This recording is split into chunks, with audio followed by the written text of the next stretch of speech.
আপনার বয়স কি 1 বছর থেকে 100 বছরের মধ্যে? আপনি বর্তমানে জন্ম সার্টিফিকেট করতে চান, কিভাবে করবেন? আমরা আপনাদেরকে সেই প্রসেসটাই দেখাবো আজকে স্টেপ বাই স্টেপ। কিভাবে আপনারা বেশি বছর বয়সে বর্তমানে জন্ম সার্টিফিকেট বের করবেন, কি কি ডকুমেন্টস লাগবে, ডকুমেন্টসগুলো কিভাবে আপনি পাবেন, সমস্যাটা জানাবো আজকের ভিডিওতে। অবশ্যই ভিডিওটি উপকার আসবে, শেষ পর্যন্ত দেখতে থাকুন। চ্যানেলে নতুন হলে চ্যানেলটিকে অবশ্যই সাবস্ক্রাইব করতে ভুলবেন না। আর যারা ফেসবুক থেকে দেখছেন পেজটিকে ফলো করে রাখবেন। এবং আপনি কোন জেলা থেকে ভিডিওটি দেখছেন, বর্তমানে আপনার কত বছর বয়স, অবশ্যই কমেন্টে জানিয়ে দেবেন। সবার প্রথম ভিডিও ডেসক্রিপশন বক্সে দেখবেন একটি লিঙ্ক দেওয়া রয়েছে। সেই লিঙ্কে ক্লিক করলে আপনি অফিসিয়াল ওয়েবসাইটে চলে আসবেন। Department of health and family welfare government of West বেঙ্গলের সমস্ত প্রয়োজনীয় লিঙ্ক ভিডিও ডেসক্রিপশন বক্সে আমরা দিয়ে রেখেছি। এছাড়াও চাইলে আপনি গুগলে আসতে পারেন, গুগলে এসেও সার্চ করতে পারেন জন্ম মৃত্যু তথ্য বলে। আমরা দেখতে পাচ্ছেন জন্ম মৃত্যু তথ্য বলে লিখে দিয়েছি যখনই গুগলে, প্রথমেই একটা লিঙ্ক চলে এসেছে জন্ম মৃত্যু তথ্য .wp.gov.in। এই লিঙ্কটাতে আপনি ক্লিক করে দেবেন। এখানে ক্লিক করলেও ডাইরেক্ট আপনি ওয়েবসাইটে চলে আসতে পারবেন, বা ডিসক্রিপশনের লিঙ্ক থেকেও আপনি এখানে আসতে পারবেন। এবার এখানে দেখুন ওয়েবসাইট আসার পর এখানে 3 লাইন রয়েছে বা মেনু বার, এখানে আপনি ক্লিক তারপর এখানে পাবেন সিটিজেন সার্ভিস, এখানে ক্লিক করবেন। তারপর এখানে বার্থ অপশানে ক্লিক করবেন। বার্থ অপশানে ক্লিক করার পর নিচের দিকে পেজটা স্ক্রল করলে এখানে একটা দেখতে পাবেন ডিলেড বার্থ সার্টিফিকেট বলে একটা অপশান রয়েছে। এই অপশানটা আপনাকে ক্লিক করতে হবে যারা বেশি বছর বয়সে জন্ম সার্টিফিকেটের জন্য আবেদন করছেন তাদের জন্য। এবার এইখানে আপনার মোবাইল নাম্বার বস করাবেন, তারপর গেট ওটিপি বোতামে ক্লিক করবেন। তাহলে আপনি যে ফোন নাম্বার দিয়েছেন তাতে একটি ওটিপি পাঠানো হবে এবং নিচে এখানে এন্টার ওটিপির একটি ঘর চলে আসবে। এখানে আপনি ওটিপিটি বস করাবেন, দিয়ে সাবমিট ওটিপি বোতামে ক্লিক করবেন। তাহলেই আপনার সামনে ফর্ম ফিল আপের পেজটি খুলে যাবে। এখানে প্রতিবেদনের তারিখ, রিপোর্টিং ডেট, যেদিনে আবেদন করবেন সেদিনের তারিখটি দেওয়া থাকবে। আর এখানে আপনি যে ফোন নাম্বার দিয়েছেন সেটি দেওয়া থাকবে। আর এখানে যেগুলো লাল রঙের এরকম দেখবেন স্টার চিহ্ন দেওয়া রয়েছে, সেই ঘরগুলো আপনাদেরকে অবশ্যই কিন্তু ফিল আপ করতে হবে। তারপর নিচের দিকে স্ক্রল করলে এখানে প্রথমেই সেকশন দেখতে পাবেন লিগ্যাল ইনফরমেশান, আইনগত তথ্য। এখানে শিশুর তথ্য দিতে বলেছে। আপনি আপনার বয়স এখন ধরুন 20 বছর, 25 বছর বা 50 বছর বা 100 বছরই হতে পারে। আপনার যাই বছরই বয়স হোক না কেন, আপনি এখন ধরুন শিশু হিসাবেই আবেদন করছেন, ঠিক আছে? তো শিশুর তথ্যের ঘরে আপনার তথ্যটা দিতে হবে, যিনি বেশি বয়সে আবেদন করছেন তার তথ্য। এখানে তার জন্ম তারিখ কত, এই ডেট অফ বার্থ, এখানে ক্লিক করলে একটা আপনার ক্যালেন্ডার ওপেন হয়ে যাবে। সেই ক্যালেন্ডার থেকে আপনাকে আপনার ডেট অফ বার্থ কত সেটা সিলেক্ট করতে হবে। ধরুন 1997 সালে তিনি এখন বর্তমানে জন্ম সার্টিফিকেটের আবেদন করতে চাইছেন, সেটা সিলেক্ট করলাম। এবার লিঙ্গ, এখানে ক্লিক করবেন, পুরুষ হলে মেল, আর মেয়েদের ক্ষেত্রে ফিমেল, আর উভয় লিঙ্গর ক্ষেত্রে ট্রান্সজেন্ডার করবেন। তারপর যিনি আবেদন করছেন তার নামের প্রথম অংশ এখানে দেবেন, আর মিডল নেম থাকলে নামের মধ্যাংশ এখানে দেবেন, আর নামের শেষাংশ টাইটেল এখানে দেবেন। আর এখানে মাল্টিপল প্রেগন্যান্সি এখানে ক্লিক করবেন। তো যিনি আবেদন করছেন, যিনি জন্ম সার্টিফিকেটের জন্য, তিনি কি যখন জন্মগ্রহণ করেছিলেন একাই জন্মগ্রহণ করেছিলেন, না টুইন মানে যমজ সন্তান জন্মগ্রহণ করেছিলেন, মানে আপনার সঙ্গে আপনার ভাই বা বোন বা দাদা কেউ একজন জন্মগ্রহণ করেছিল কি সঙ্গে?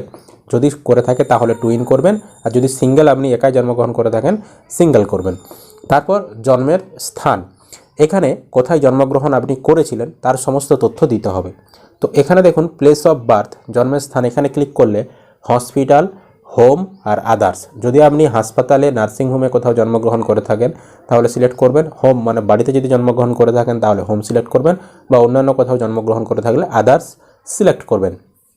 তো যদি ধরুন আপনি হোম সিলেক্ট করেন, হোম সিলেক্ট করলে কিন্তু আলাদা আলাদা অপশান আপনার চাইবে। হোম যদি আপনি সিলেক্ট করেন তাহলে হোমের ক্ষেত্রে আলাদা আলাদা অপশান চাইছে, আর যদি আপনি এখানে হসপিটাল সিলেক্ট করেন তাহলে এখানে হাসপাতালের তথ্য চাইছে।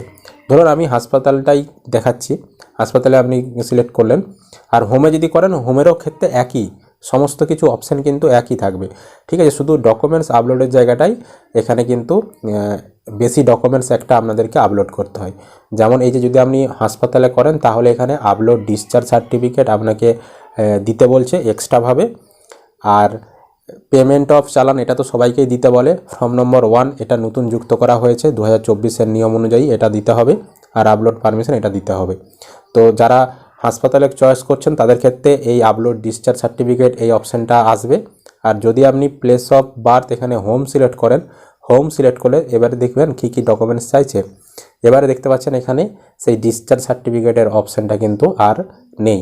তার মানে হাসপাতালে সিলেক্ট করলে ডিসচার্জ সার্টিফিকেট আপনাকে দিতে বলছে, আর যদি আপনি বাড়ি সিলেক্ট করেন তাহলে ডিসচার্জ সার্টিফিকেট আপনার দিতে হবে না। তো এই ডকুমেন্টসগুলো কোথায় পাবেন, কী ব্যাপার, সমস্ত কিছু আমি ভিডিওর পরবর্তী অংশে বলছি, শেষ পর্যন্ত দেখতে থাকবেন। তো আমি এখানে আপনাদেরকে হসপিটালটা দেখাচ্ছি। একই কেস, আপনারা শুধু প্রসেসটা দেখতে থাকুন। এবার এখানে রাজ্য ওয়েস্ট বেঙ্গল সিলেক্ট করলাম, তারপর ডিস্ট্রিক্ট কোন জেলায় আপনি জন্মগ্রহণ করেছিলেন সেটা সিলেক্ট করবেন, তারপর রুরাল না আরবান কোন কার মধ্যে পড়ছে, ব্লক, মিউনিসিপ্যালিটি না বড়ো যেটা পড়ছে আপনার সেটা সিলেক্ট করবেন। তারপর এখানে আপনার ক্লিক করে আপনার যেখানে জন্মগ্রহণ করেছিলেন সেটা কোন পঞ্চায়েত বা কোন পৌরসভার আন্ডারে পড়ছে সেটা আপনাকে সিলেক্ট করতে হবে। তো এখান থেকে আমি একটা সিলেক্ট করে নিলাম। তারপর হসপিটাল টাইপ, এখানে প্রাইভেট বা আদার্স, এখানে সমস্ত কিছু অপশান আসবে, যেরকম অপশান আসবে সেরকম আপনি সিলেক্ট করবেন। তো এইখানে এবার যখন ক্লিক করলাম এখানে বিভিন্ন নার্সিংহোম বা হাসপাতালের লিস্ট দেখাচ্ছে, এখান থেকে আপনার যেটা হবে সেটা আপনি সিলেক্ট করবেন।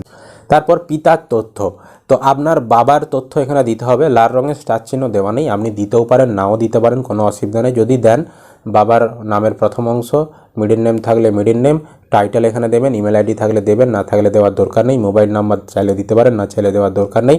এবং আইডি প্রুফে এখানে আধার, ভোটার, রেশন, পাসপোর্ট বা অন্য কোনো গভর্নমেন্ট কাগজ যে কোনো একটা আপনি সিলেক্ট করবেন। এবং এই যে আইডি প্রুফ নাম্বারের ঘরে সেই আইডি কার্ডের নাম্বারটা লিখবেন। এখানে ভোটার কার্ড আমরা সিলেক্ট করেছি তাই ভোটার কার্ডের নাম্বার এখানে লিখতে হবে, আপনি যেটা সিলেক্ট করবেন তার নাম্বার লিখবেন। আর আপলোড আইডি প্রুফের ঘরে সেই ডকুমেন্টসটা আপলোড করে দেবেন। তো যেহেতু আমরা ভোটার কার্ড সিলেক্ট করেছি আমাদেরকে ভোটার কার্ড এখানে আপলোড করতে হবে। তবে এই পিতার তথ্য আপনি না দিলেও কোনো সমস্যা নেই, একটাও দেখতে পাচ্ছেন লাল রঙের স্টার চিহ্ন দেওয়া নেই। এবার মাতার তথ্য, এখানে আপনার মায়ের নামের প্রথম অংশ দেবেন, লাল রঙের স্টার চিহ্ন দেওয়া রয়েছে মানে দিতেই হবে। তারপর মিডিল নেম থাকলে দেবেন এবং পদবি এখানে দেবেন, ইমেল আইডি থাকলে দেবেন, না থাকলে দেওয়ার দরকার নেই। মোবাইল নাম্বার দেবেন, আইডি প্রুফ এখানে যে কোনো একটা আইডি প্রুফ সিলেক্ট করবেন, সেই আইডি প্রুফের নাম্বারটা এখানে দেবেন এবং সেই আইডিটা এখানে আপলোড করে দেবেন। এবং মাতৃমা আইডি যদি আপনার জানা থাকে লিখবেন, না জানা থাকলে লেখার দরকার নেই, এখানে কোনো লাল রঙের স্টার চিহ্ন দেওয়া নেই। তারপর শিশুর জন্মের সময় মাতার ঠিকানা, তো যখন আপনি জন্মগ্রহণ করেছিলেন তখন মায়ের ঠিকানা কী ছিল, তো এখানে যেগুলো লাল রঙের স্টার চিহ্ন দেওয়া আছে সেগুলো দেবেন। বাড়ির নাম, গৃহ নম্বর, রাস্তা বা লেন নাম এবং পোস্ট অফিস বা অঞ্চল, এগুলো নিয়ে লাল রঙের স্টার চিহ্ন দেওয়া নেই। পিনকোড এখানেও লাল রঙের স্টার চিহ্ন দেওয়া নেই। এই ঘরগুলো আপনি চাইলে দিতে পারেন, না চাইলে দেওয়ার দরকার নেই। তো আপনি আপনার মতন এগুলো বসাবেন। তারপর রাজ্যতে গিয়ে সিলেক্ট করবেন আপনার রাজ্যের নাম। তারপর এখানে আপনি জেলার নাম সিলেক্ট করবেন। তারপর ব্লক না মিউনিসিপ্যালিটি না আপনার বড়ো ডেভেলপমেন্ট অথরিটি যেটা পড়ছে সেটা আপনি সিলেক্ট করবেন। তারপর এখান থেকে আপনার ব্লকের নাম বা পৌরসভার নাম যেটা হবে সেটা সিলেক্ট করবেন। তারপর পঞ্চায়েতের নাম সিলেক্ট করবেন এবং এখান থেকে আপনার গ্রামের নাম সিলেক্ট করে দেবেন বা শহরের নাম সিলেক্ট করে দেবেন। এটা হচ্ছে শিশু জন্মের সময় মায়ের ঠিকানা। এবার মাতার স্থায়ী ঠিকানা, মায়ের স্থায়ী ঠিকানা উপরে যে আমরা ঠিকানাটি দিলাম এর সঙ্গে যদি একই হয়, ঠিক আছে, বাচ্চা জন্মের সময় যে ঠিকানাটি ছিল মায়ের আর মায়ের স্থায়ী ঠিকানা যদি একই হয় তাহলে এই চেকবক্সে টিক চিহ্ন দেবেন। উপরে যে ঠিকানাটি আপনি দিয়েছেন অটোমেটিক নিচে দেখবেন ফিল আপ হয়ে গেছে। আর যদি আলাদা হয় মায়ের স্থায়ী ঠিকানা তাহলে এখানে চেকবক্সে টিক চিহ্ন দেবেন না, আলাদাভাবে মায়ের যে স্থায়ী ঠিকানা সেটা আপনাদেরকে বসাতে হবে। যেহেতু আমাদের একই তাই এখানে চেকবক্সে টিক দিয়ে দিলাম। এবার পরিসংখ্যানগত তথ্য, পিতামাতার তথ্য, এখানে ধর্ম সিলেক্ট করবেন, যেই ধর্ম হবে সেটা আপনাদের সিলেক্ট করবেন, পিতামাতার যে ধর্ম, এবং পিতা কতদূর পড়াশোনা করেছে সেটা আপনি এখানে সিলেক্ট করবেন। তারপর পিতার কি জীবিকা সেটা সিলেক্ট করবেন এবং মা কতদূর পড়াশোনা করেছে সেটা এখানে সিলেক্ট করবেন এবং মা বর্তমানে কি পেশার সঙ্গে যুক্ত সেটা এখানে আপনি সিলেক্ট করবেন। তারপর অন্যান্য তথ্য, এখানে বলেছে যে প্রথম বিবাহের সময় মায়ের বয়স কত ছিল, মানে আপনার মা যখন বিয়ে করেছিল তখন তার বয়স কত ছিল। তো এখানে আপনি সিলেক্ট করলেন কত বছর বয়স ছিল, আমরা লিখে দিলাম 19 লিখে দিলাম এখানে। তারপর বলেছে বাচ্চার জন্মের সময় মায়ের বয়স কত ছিল, মানে আপনি যখন জন্মগ্রহণ করেছিলেন তখন আপনার মায়ের বয়স কত ছিল সেটা আপনি এখানে সিলেক্ট করলেন। তারপর নিচে বলেছে এই সন্তানসহ মাতার জীবিত প্রসূত সন্তান সংখ্যা, মানে আপনাকে নিয়ে আপনার আর মায়ের কতগুলো ছেলে মেয়ে রয়েছে, মোট কতগুলো সেটা আপনি এখানে সিলেক্ট করলেন, একটা বা দুটো যেটাই থাকুক সিলেক্ট করলেন। তারপর গর্ভের স্থিতিকাল সপ্তাহে, এখানে নাগাদ বাচ্চা প্রসব করেছে, মানে কতদিনের গর্ভবতী ছিল মা সেটা এখানে সপ্তাহে লিখতে বলেছে, ঠিক আছে, সপ্তাহে হিসাব করে লিখবেন। তবে লাল রঙের স্টার চিহ্ন দেওয়া নেই, না চাইলে আপনি নাও দিতে পারেন। তারপর প্রসবকালীন পরিচর্যা এখানে ক্লিক করবেন। তো যখন গর্ভবতী ছিল আপনার মা তখন কে দেখাশোনা করেছে তাকে, সে এখানে দেখতে পাচ্ছেন বিভিন্ন রয়েছে, গভর্নমেন্ট কোনো সংস্থা, ডক্টর, নার্স যারা করেছে যে কোনো একটা আপনি সিলেক্ট করবেন। প্রসবের পদ্ধতি, এখানে নর্মাল ডেলিভারি হয়েছে না সিজার হয়েছে না ফোরকেপস বা ভ্যাকুয়াম পদ্ধতিতে বাচ্চা জন্মগ্রহণ করেছে, যেই পদ্ধতিতে বাচ্চা জন্মগ্রহণ করেছে সেটা সিলেক্ট করবেন। তারপর বাচ্চার জন্মের সময় শিশুর ওজন কত ছিল কেজিতে লিখতে বলেছে, তো এখানে আপনি লিখে দিবেন। তারপর রিমার্কে কোনো কিছু চাইলে লিখতে পারেন, না চাইলে লেখার দরকার নেই। এবার আপলোড ডকুমেন্ট। আপলোড ডকুমেন্টে এখানে আপনাদেরকে ফর্ম নম্বর 1 আপনাদেরকে আপলোড করতে বলেছে। ফর্ম নম্বর 1 আপনি কোথায় পাবেন? ভিডিও ডেসক্রিপশন বক্সে দেখতে পাচ্ছেন ফর্ম নম্বর 1 ডাউনলোড লিঙ্ক বলে একটা লিঙ্ক দেওয়া রয়েছে। সেখানে আপনি ক্লিক করলে একটা আর্টিকেল দেখতে পাবেন, সেখানে দেখবেন ডাউনলোড একটা লিঙ্ক পেয়ে যাবেন। সেখানে ক্লিক করলে আপনার সামনে এরকম ফর্ম নাম্বার 1 ডাউনলোড হয়ে যাবে। এই যে দেখতে পাচ্ছেন ফর্ম নাম্বার 1, এই ফর্ম নাম্বার 1 ডাউনলোডের লিঙ্কও ভিডিও ডেসক্রিপশনে দেওয়া রয়েছে। তো একটা ইংরেজিতে রয়েছে, একটা বাংলাতে রয়েছে। এই যে এটা বাংলা, উপরেরটা ইংরাজি, একই বিষয়। তো এই যে জন্ম প্রতিবেদন, এগুলো একই। আমি উপরে যা যা ফিল আপ করলেন এগুলো এখানে বাংলাতে ফিল আপ করতে বলেছে।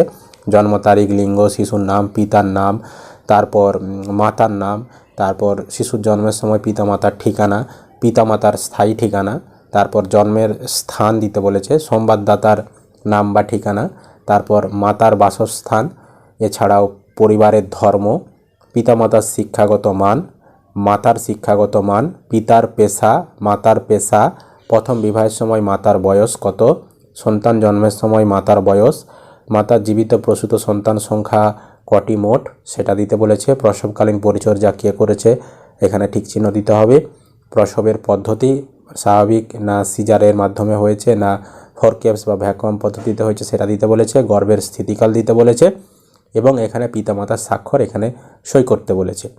তাছাড়া এখানে সংবাদদাতার স্বাক্ষর, এলটিআই তারিখ সহ, এছাড়াও জন্ম নিবন্ধীকরণ বা নিবন্ধীকরণের তারিখ।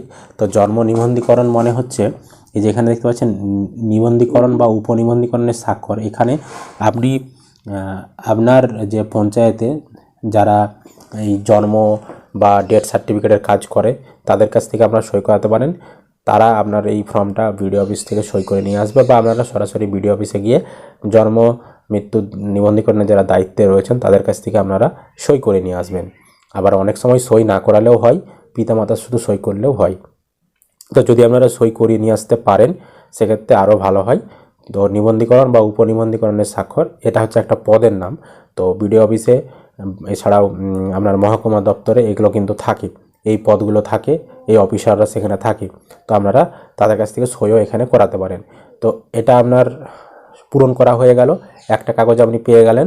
তারপর আপলোড ডিসচার্জ সার্টিফিকেট। যারা হাসপাতালে জন্মগ্রহণ করেছেন তাদেরকে ডিসচার্জ সার্টিফিকেট জমা করতে হবে, আর যারা হাসপাতালে জন্মগ্রহণ করেননি, যারা বাড়িতে জন্মগ্রহণ করেছেন তাদের ক্ষেত্রে কিন্তু কোনো ডিসচার্জ সার্টিফিকেট জমা করতে হবে না। তাদের ক্ষেত্রে এই অপশানটা আসবেই না, যারা বাড়িতে জন্মগ্রহণ করেছেন, ঠিক আছে।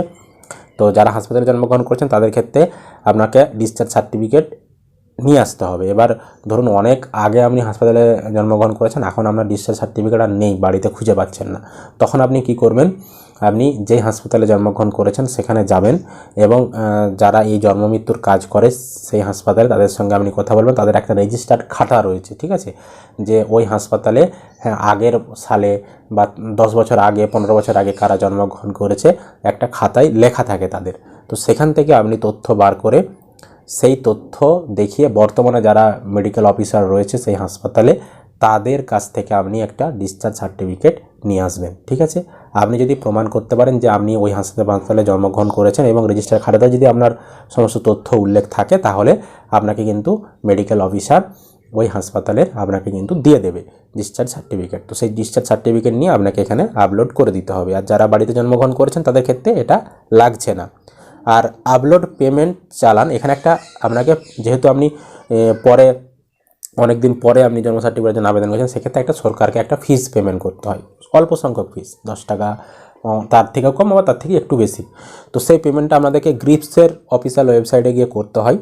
তো সেই পেমেন্ট আপনি কিভাবে করবেন সেই প্রসেসটা আমরা একটা আলাদা ভিডিওতে দেখাবো, কারণ এই ভিডিওতে এত কিছু দেখাতে গেলে অনেক ভিডিওটা বড় হয়ে যাবে। সেটা আমরা আপনাদেরকে একটা পরবর্তী ভিডিওতে দেখিয়ে দেব। এছাড়াও আপলোড পারমিশন আপনাদেরকে ডিস্ট্রিক্টের ওয়েবসাইট থেকে বার করতে হয়। সেখানে মানে আপনার কিছু জনের সাক্ষী নিতে হয় গ্রামের, দিয়ে পঞ্চায়েতের দ্বারস্থ হয়ে এটা খুব সহজেই বার করা যায় আপলোড পারমিশন। তো এই প্রসেসটাও আমরা দেখিয়ে দেবো একটা ভিডিওতে, এত কিছু দেখাতে গেলে অনেক বড় ভিডিওটা হয়ে যাবে। তো পরবর্তী ভিডিও আপনাদেরকে কিভাবে আপনারা এই পেমেন্টের চালান কাটবেন এবং আপলোড পারমিশনের জন্য আবেদন করবেন সেই নিয়ে ভিডিও দেখিয়ে দেব। তো যারা অনেক পরে এই ভিডিওটা দেখছেন অবশ্যই ডেসক্রিপশন বক্সটা চেক করবেন, যদি আমরা পরবর্তী সময় সেই ভিডিও করে থাকি ডেসক্রিপশন বক্সে লিঙ্ক দিয়ে রাখবো। এছাড়াও পরবর্তী সময় আপনারা যদি ভিডিওটা দেখে থাকেন চ্যানেলে গিয়ে দেখবেন আমরা এই বিষয়ে ভিডিও বানিয়ে রেখেছি কিনা। তো সমস্ত ডকুমেন্টস আপলোড করার পর আপনি সাবমিট বটনে ক্লিক করে দেবেন। যখনই সাবমিট করে দেবেন আপনার আবেদন হয়ে গেল এবং আপনাকে একটা অ্যাকনোলেজমেন্ট নাম্বার দিয়ে দেবে। এবার অ্যাকনোলেজমেন্ট নাম্বার পাওয়ার পর কীভাবে আপনি সার্টিফিকেট ডাউনলোড করবেন, অ্যাকনোলেজমেন্ট নাম্বার পাওয়ার পর আপনার সমস্ত তথ্য ভেরিফাই করবে। ভেরিফাই করার পর আপনার যখন অ্যাপ্রুভ করে দেবে তখন আপনি আবার এই ওয়েবসাইটে আসবেন। আসার পর এখানে থ্রি লাইনে ক্লিক করবেন। তারপর সিটিজেন সার্ভিস দেখতে পাবেন। সিটিজেন সার্ভিসের ভেতরে পাবেন এখানে বার্থে ক্লিক করবেন। বার্থে ক্লিক করার পর এখানে দেখতে পাবেন অনেকগুলি অপশন রয়েছে। তার মধ্যে একটি অপশন রয়েছে যে ডাউনলোড সার্টিফিকেট বলে, এই যে ডাউনলোড সার্টিফিকেট এখানে ক্লিক করবেন। আপনাকে যে অ্যাকনোলেজমেন্ট নাম্বারটি দিয়েছে সেই নাম্বারটা আপনি বসিয়ে সার্চ করবেন। যদি অ্যাপ্রুভ করে থাকে এখানে অ্যাপ্রুভ দেখাবে এবং ডাউনলোড সার্টিফিকেটের একটা পিডিএফের লিঙ্ক দেখাবে, ডাউনলোড বলে একটি অপশন দেখাবে, সেখানে ক্লিক করলেই আপনি সার্টিফিকেট ডাউনলোড করে নিতে পারবেন। তো এইভাবে আমাদেরকে কাজটা করতে হবে। খুব শিগগিরই আমরা পারমিশন সার্টিফিকেট এবং কিভাবে আপনি পেমেন্ট করবেন সেই সমস্ত তথ্য নিয়ে ভিডিও নিয়ে আসছি। আশা করি আপনারা বিষয়টা বুঝতে পেরেছেন। ভিডিও ভালো লাগলে অবশ্যই লাইক করবেন। ইউটিউব থেকে দেখলে চ্যানেলটা সাবস্ক্রাইব, আর যারা ফেসবুক থেকে দেখছেন পেজটিকে ফলো করতে ভুলবেন না।